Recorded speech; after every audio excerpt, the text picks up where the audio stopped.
안녕하십니까? 네, 여러분.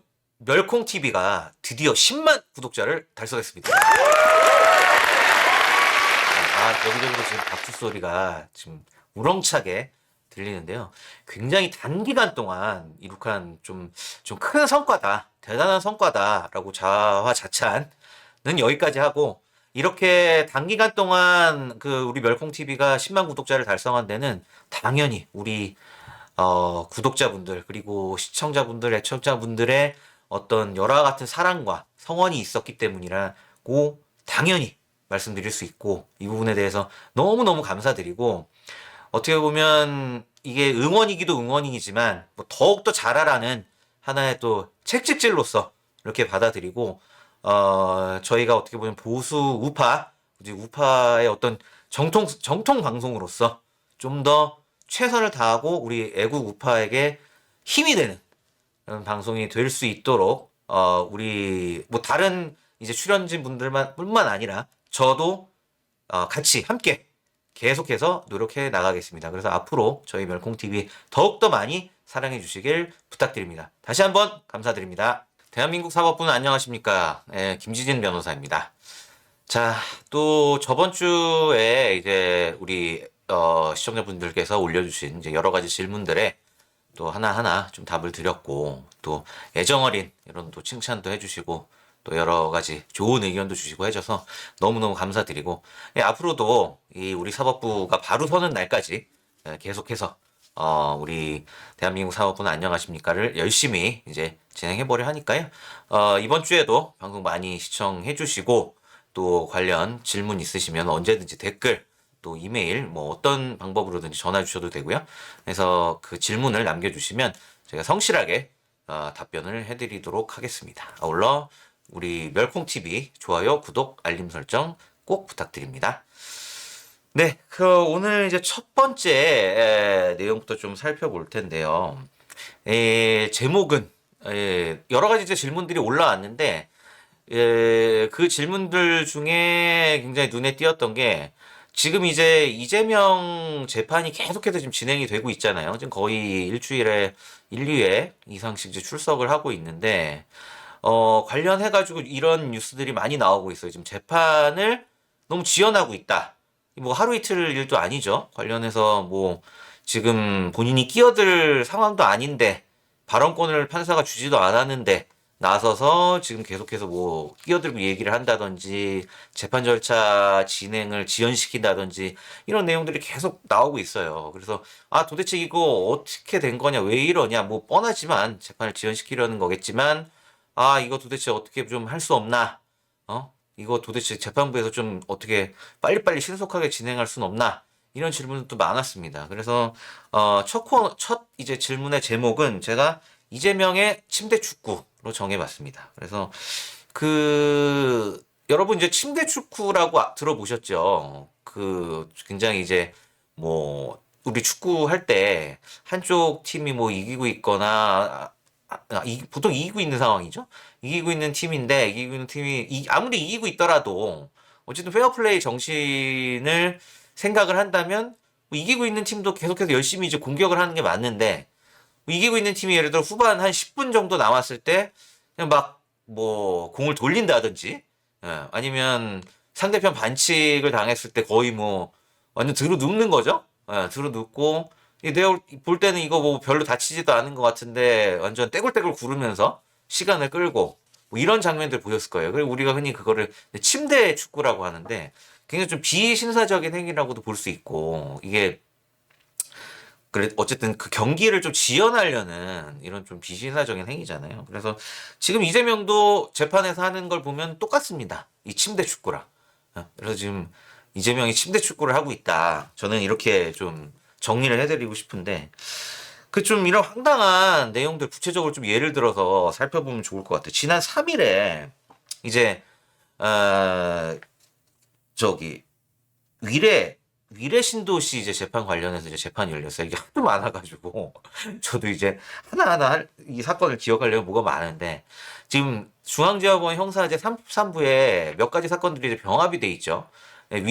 대장동 이제 위례 신도시 사건, 그리고 성남FC 사건, 그 다음에 저기 최근에 하나 들어간 게 백현동 사건. 이게 지금 형사제 33부에서 다 병합해서 지금 재판을 진행하고 있는데, 지난 3일에 위례 신도시 관련해서 이제 검사의 증거 설명이 있었습니다. 이게 검사가 이제 증거들을 하나하나 이제 제시를 하는 건데, 이게 뭐냐 하면, 검사가 이제 증거를 이 형사 재판에서 유죄의 입증은 이제 검사가 해야 되거든요.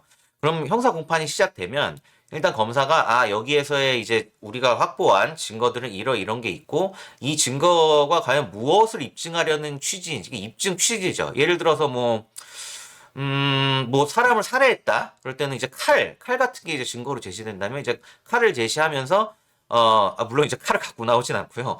증거 목록이라는 게 있습니다. 거기에 이제 상대방을 이제 어떻게 살해할 때 쓰인 흉기로서의 칼을 제시하면서, 입증 목적은 당연히 이 칼을 이용해서 이제 사람을 살해했다. 이걸 입증하기 위한 목적이겠죠.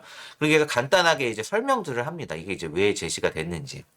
그래서 이제 그런 시간을 가졌는데, 근데 이게 보통 검찰이 이런 이제 저도 이제 형사 재판을 주로 하지만, 검찰이 이제 이런 증거들을 제시하면서 증거에 대해서 하나하나 이제 설명을 하면 일단 피고인은 이제 듣고 있어요. 예. 왜냐 이게 뭐 인정한다는 취지가 아니고 일단 쭉 듣고 메모하고, 저도 이제 변호인의 입장에서 하나하나 메모들을 하면서 이게 어떤 취지로 얘기했나 그런 걸 하고, 나중에 이제 공판에서 기회를 줍니다. 판사가 이거에 대해서 뭐 변호인이 어떻게 생각하는지, 아니면 너무 많으면 나중에 이 검사의 어떤 증거 설명에 대한 변호인의 의견을 정리해서 제출하세요. 보통 이렇게 진행하는 겁니다. 이게 통상적인 우리 형사 재판의 절차인데, 그게 이제 시작되는 거죠. 왜냐하면 이제 그것도 좀 설명을 해드려야 될 것 같은데, 형사 재판이 시작되면 참 이런 우리 사법 시스템이 이런 부분들은 뭐 굉장히 선진적입니다. 예, 예. 형사 재판이 시작되면 이 재판장은 아무것도 몰라요. 예, 아무것도 모릅니다. 그냥 공소장에 있는 예를 들어 살인죄다. 그걸 또 공소장 일본주의라고 하는데, 그냥 이제 공소장이 하나 이제 재판부로 딱 올라오면 무월 며칠 누가 이제 살인을 저질렀고 이건 살인죄에 해당한다. 어떻게 보면 이거 한 줄 정도로 정리된 딱 공소 하나만 들고 있어요. 그 외에는 아무것도 없어요. 재판 시작되면. 그러면 그 이후에 이제 입증해야 되는 검찰 측에서 지금 이재명 관련 요 설명 드렸듯이 이 공소 사실, 살인죄는 살인죄에 대한 공소 사실에 부합하는 증거 목록을 쫙 제출을 해요. 쫙 제출하고 이거에 대해서 간단하게 설명합니다. 자, 증거목록 1번은 뭐 칼이고 이거는 뭐를 입증하기 위해 쓰였습니다. 쭉 이제 한번 설명들을 하는 거예요. 그게 이제 공판의 시작입니다. 그 전까지는 재판부는 아무것도 모르고 있어요. 그냥 왜냐하면 뭔가 이제 예단을 한다는 거죠. 이거에 대해서 막 증거 목록도 제시되고 막 여러 가지 뭐가 있으면 판사가 중립적으로 판단하기 전에 뭔가 어떤 이게 예단이라고 하는데 선입견을 가질 수가 있기 때문에, 그런 건 일체 배제하기 위해서 그냥 아주 무미건조한 공소장 한 장만 딱 가지고 있습니다. 그래서 이제 재판이 시작되는 건데, 근데 이재명 재판에서 이제 이런 얘기들이 나왔어요. 서증을 제시하면서 하나하나 설명을 하는데, 근데 갑자기 그 이재명 측 변호인이 말을 끊고 이제 그 검찰 측이 증거 설명을 하는데, 요 언론에 나온 얘기를 조금 보면은 이 내용들에 대한 증거 설명이 아니고, 검사가 얘기하는 거는 본인이 이제 어떤 거를 입증해야 된다, 이런 설명을 해야 되는데, 아까 말씀드렸죠. 칼이라면 이 칼의 입증 취지는 누구를 살해하는데 쓰였다는 것입니다. 이렇게 하는 건데, 이 변호인이 갑자기 끼어들어가지고 이렇게 설명하지 않고 그냥 마치 최종 판단을 한 것처럼 그냥 이 증거 하나로 이 모든 게 입증이 된 것처럼 이렇게 얘기하는 거 아니냐, 이런 트집을 잡은 거예요. 그래서 그 내용을 보면 정말 황당한 게, 트집을 잡은 게 하도 많은데 제가 좀 황당하다고 느낀 부분이, 그 위례 이 신도시 개발 관련해서 이 성남 도시개발공사라는 게 나왔잖아요. 이 사업 이제 주체인데, 성남 도시개발공사의 이제 이 정관을 이제 검찰이 이제 제시합니다. 왜 정관을 제시를 했을까요? 그 정관의 내용에 보면 관련 이제 성남 도시개발공사의 어떤 중요 사업과 관련된 사안들, 이런 거에 대해서 성남시에 이제 보고를 한다, 이런 내용이 있어요. 근데 그게 이제 그거는 당연히 이 위례 신도시 개발 사건에서 나와야 되는 증거 중에 하나가 되겠죠. 왜냐하면 관련해서 성남도시개발공사가 어떤 일을 했을 때 이게 특히 위례 신도시 개발 사업 관련해서 어떤 부정한 행위가 있었을 때 이게 성남시가 알았냐 몰랐냐 이게 굉장히 중요한 쟁점이기 때문에 이 쟁점을 증명하기 위한 증거로 성남도시개발공사의 정관을 제시하는 건 너무나 당연한 겁니다. 너무나 당연한 건데 이걸 가지고 이제 트집을 잡는 거예요. 이 정관의 내용 자체로 당시 이재명 당시 시장이 이 사업 내용을 알았다는 증거가 되진 않는다. 근데 왜 이 증거를 갖다가 지금 제출을 하는 거냐? 이런 트집을 잡은 건데, 이 형사 공판 절차 상에 굉장히 말도 안 되는 이 특집에 해당을 하는 겁니다. 일단, 이 성남도시개발공사라는 이 어떤 법적 주체를 보면, 사실 저도 이제 공공기관 출신, 예전에 공공기관에서 일을 했었는데, 코트라는 이제 대한무역투자진흥공사에서 일을 했었는데, 기본적으로 공기업은, 이게 위에 이제 상위기관이 지방자치단체고, 이제 저는 이제 산업부가 상위기관이었는데, 관련 업무 관련해서 상위기관에 보고를 하지 않을 수가 없어요. 그 정관에 다 나와 있습니다. 예. 아니, 이거 성남도시개발공사라는 게 뭐 개별 회사도 아니고, 이게 별도의 어떤 뭐 사기업도 아니고 어떻게 성남시에 관련된 내용을 일체 보고하지 않고 자기 스스로 이제 일을 진행을 할 수 있어? 이건 상식적으로 말이 안 되는 거예요. 그렇기 때문에 이거 가지고 어떤 이거 자체가 뭐 보고 뭐 이재명 시장이 당시 알았다는 증거가 되기 어렵다?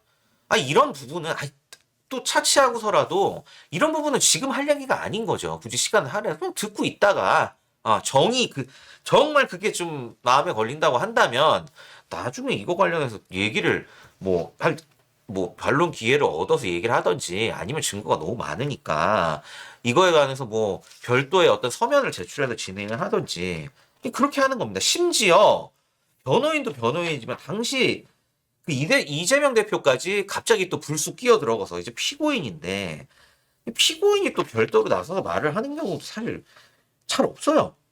잘 없어요. 잘 없는데 이재명 피고인이 직접 일어나가지고 아니다. 이거 성남도시개발공사 관련한 일들은 그냥 당시 이제 유동규죠. 유동규와 이 성남도시개발공사 책임자들이 오히려 성남시를 속였다. 그렇기 때문에 이거는 그냥 뭐 나는 쉽게 얘기해서 나는 또 몰랐다는 거예요. 예. 그러면서 이제 변호인과 이재명이 번갈아 가면서 이 증거 하나 가지고 이제 이렇게 시간을 오래 끌었는데 심지어 판사도 이 부분에 대해서 아니 이 검찰이 이 증거 하나만 가지고 성남시가 뭐 이 위례신도시 사건의 범죄 행위야 이게 뭐 배임 횡령이다 이걸 알았다든지 이런 부분을 확정적으로 증명하는 자료를 이거 하나만 제출한 것도 아니고 그렇기 때문에 사실 이 증거 설명은 문제가 없다. 판사도 이렇게 얘기를 했습니다. 근데 지금 이거 하나 가지고 이렇게 끼어들어서 지금 시간을 지체하고 있는데 이게 얼마나 황당한 행태인지 제가 좀 더 구체적으로 설명을 드리면 얼마나 황당한 침대 축구인지 제가 너무 어이가 없어서 소위 증거 목록이죠. 이 증거 목록이 하나 예시를 제가 갖고 왔어요. 제가 직접 진행하는 사건 중에. 이게 이제 바로 그 증거 목록입니다. 제가 이제 복사본인데. 이 사건은 이제 제가 진행하는 음주운전 사건인데, 이게 지금 음주운전 아주 간단하거든요. 음주운전 여러분 다 아시잖아요. 음주운전 이제 일정 혈중 알코올 농도 이상이 되면 이제 뭐 벌금이든 음주운전 처벌이 강화됐죠. 징역을 살든지 뭐 하는 건데 이게 뭐 우리 피고인 이거 부인하는 것도 아니고 인정하고 어쨌든 여러 가지 이제 반성하고 이런 재판인데 그것만 관련해서 지금 증거 목록이 3장이에요. 3장. 이 단순한 음주운전 건에. 그리고 이 증거의 순번이 24번까지 있습니다. 24번까지 있어요. 그걸 제가 예시로 가져와 봤는데 그러면 제가 예를 들어서 이 검사가 이걸 설명을 할 때 이걸 하나하나 만약에 제가 이재명처럼 여기 뭐 의견서도 있죠. 뭐 실황 조사 이제 당시 음주운전 뭐 실황 조사도 있죠. 이런 걸 제가 하나하나 지금 이재명처럼 반박을 한다. 이러면 이거 재판 못 해요. 이 간단한 건도 재판 못 합니다. 근데 지금 성남의 이 관련 이제 증거들이 제가 예시로 하나 갖고 온 건데, 뭐 성남 FC 같은 경우에 지금 제시된 성남 FC 사건도 지금 여기 33부에 병함이 돼 있죠. 증거가 무려 7,755개예요. 7,755개. 성남 FC 하나만 해도. 지금 제가 갖고 온 음주운전 이 증거 목록에 있는 증거가 총 24개입니다. 7,755개면 이거에 몇 배입니까? 그것도 사건, 지금 성남 FC 사건 하나인데. 이런 거를 이렇게 증거조사할 때 이렇게 일일이 반박을 하면 이거는 정말 재판 진행할 수가 없어요. 이건 전형적인 그냥 재판 지연이고 사법 방해고 침대 축구라고밖에 할 수가 없는 상황입니다. 진짜 너무나 도저히 이제 형사 공판을 좀 아는 사람이라면 너무나 상식에 어긋나는 행동이고, 그리고 또 부연 설명을 드리면 이렇게 검사가 증거를 제시하잖아요. 제가 지금 목록 보여드렸지만 24개를 제시할 때 이렇게 제시한다고 해서 이게 또 다 증거가 되는 게 아닙니다. 무슨 소리냐? 자, 다 제시를 했어요. 확보를 했을 때 그러면 이거를 이제 판사가 다 검토를 할 수 있나? 아닙니다. 이거 관련해서 변호인은 또 개별적으로 다 의견을 제시를 할 수가 있어요. 심지어 뭐 의견서 본인의 어떤 진술조서? 이재명이 이제 수사기관에서 얘기했던 진술조서 같은 거는 그냥 내용 부인해버리면 아예 판사가 볼 수도 없어요. 그 테이블에 올릴 수조차 없습니다. 이게 설명 다 했는데도, 뭐 시체말로 뼈 빠지게 설명 다 했는데도 아예 그냥 부인해버리면 올릴 수도 없어요. 물론 뭐 객관적인 물증, 예를 들어서 뭐 진짜 칼이다 뭐 이런 경우에는 뭐 이제 부인한다고 해도 이제 판사가 이것까지 부인하기는 어렵고 입증 취지 도대체 왜 부인하는지나 얘기를 해보세요. 이 정도로 마무리하고 뭐 물증 같은 경우에 그대로 올릴 수도 있지만 여러 가지 이런 의견서나 이런 거 같은 경우에는 변호인 측에서 피고인 측에서 부인해 버리면 재판에 자료를 쓸 수도 없어요. 심지어 그러면 그걸 또 증거 인부 절차라고 해서 별도의 인부 절차를 다 거쳐야 됩니다. 그러면 도대체 재판은 언제 하냐? 참 진짜 이거 손은 누가 키우냐 이런 질문하고 비슷할 것 같은데, 그냥 그 본질적인 어떤 실체적 진실을 발견하는 게 형사재판의 주요 목적인데, 지금 증거 뭐 찾는데 이거는 거의 엄청난 시간을 할애하고 있는 거예요. 엄청난 시간 할애하고 있는 겁니다. 이재명의 어떤 논지루라면은 아까 칼 말씀드렸죠. 이 칼을 제시하면서 자, 살인사건에서 칼입니다. 이렇게까지만 하라는 거예요. 이 칼은 누구누구를 찔러서 이렇게 한 칼로서 살해 혐의를 입증하는 겁니다. 이 정도까지는 얘기를 해야 될 거 아니에요. 근데 자, 칼입니다. 이렇게까지만 하라는 건데 이게 말도 안 되네. 형사공판에 그냥 기본 A to Z를 모르는, 알겠죠. 아니까 더 나쁜 거지. 이재명은 아는 사람이 이러니까 변호인도 알겠죠. 하면서 이렇게 말도 안 되는 주장을 하면서 시간을 끌고 있어도 참 답답하고, 이런 부분은 재판부가 좀 조속히 이제 정리를 해서, 뭐 물론 판사도 한마디 하긴 했다고 해요. 괜찮다 하는데 문제는 없다, 검사의 진술이. 근데 이런 부분들 좀 조속히 사건을 좀 신속하게 진행을 하기 위해서라도 이런 어떻게 보면 좀 형사소송법상에도 맞지 않고요. 이렇게 검사가 이제 증거 설명을 하는데 마구잡이로 끼어들어서, 그러면 뭐 정말 극단적인 예지만 아까 7,755개의 증거에 대해 하나하나 그렇게 끼어들어서 의견을 제시한다면 이 재판 언제 끝나겠습니까? 그래서 재판부가 좀 신속하게 이런 부분들을 서면으로 정리를 할 수 있도록 이런 걸 마련하는 것도 사실 재판부의 역할입니다. 안 끝나요, 이거. 그래서 결국엔 축구에서 침대 축구를 그래도 좀 저지할 수 있는 것도 심판의 역할이잖아요. 그러니까 우리 재판부도 좀 하루속히 이런 이재명의 침대 축구를 좀 저지하기 위한 방안을 좀 찾아주시기를 저도 좀 간곡하게 부탁을 드립니다.